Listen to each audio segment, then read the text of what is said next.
Hey, Mike here, and I'm going to talk with you today about 6 things that you should consider when purchasing a rental property near a college or university. So, I am here near my alma mater, the University of St. Thomas, and it's host to about 6,300 undergraduate students, and 66% of those folks live off campus. And so that obviously provides a lot of opportunity for people. So I have investors that I work with that exclusively like investing near colleges. And so there's a lot of pluses and there's some minuses as well. So here are some things that you should consider when considering purchasing a rental near a college or university. Number 1, higher rents. So when you are purchasing near a college, usually rents can go anywhere from, I've seen statistics of 30 to 50% higher than you would in the same city or in the same area that's not near a college or university. So you do get the benefit of higher rents, opportunity to make some more money. Number 2, you're gonna have continual demand. So there's always going to be students moving in. There's always going to be that demand. And like I said here, 66% of students living off campus, that turnover is always going to be there. So you don't have to worry as much about other areas that might fluctuate, neighborhoods that turn, because you're always going to have that student demand. Now, that being said, there could be new building projects, there could be new dorms that get built on campus, which might affect things in the short term.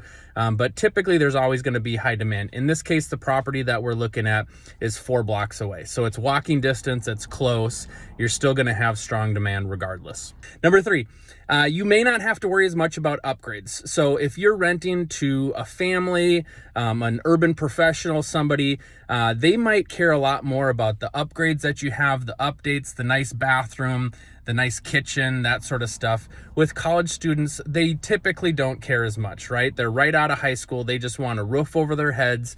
They want something that they can hang their hat on the wall, do their studies, have some fun, and that's about it. So they're less concerned about that. Save some money in the upgrades. Number 4, what you want to consider is wear and tear on the property. So college students probably will be rougher on the property because they're staying there for a year, maybe 2 years, and that's it. So they're just going to have a little bit less care about the property in general. And so you probably will experience a little bit more with wear and tear. So plug those numbers in as you're doing your calculations to see if it makes sense for you. Number 5, your tenants aren't going to have as much rental or credit history. So this is something you want to work with yourself or work with a property manager on, come up with what those ramifications are going to be, what you're going to allow.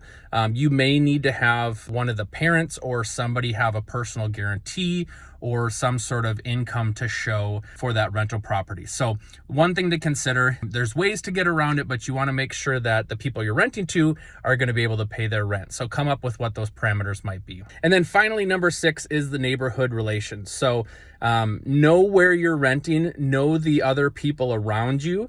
Are they families? Are they urban professionals? Are they people that are going to really care a lot that college students are around?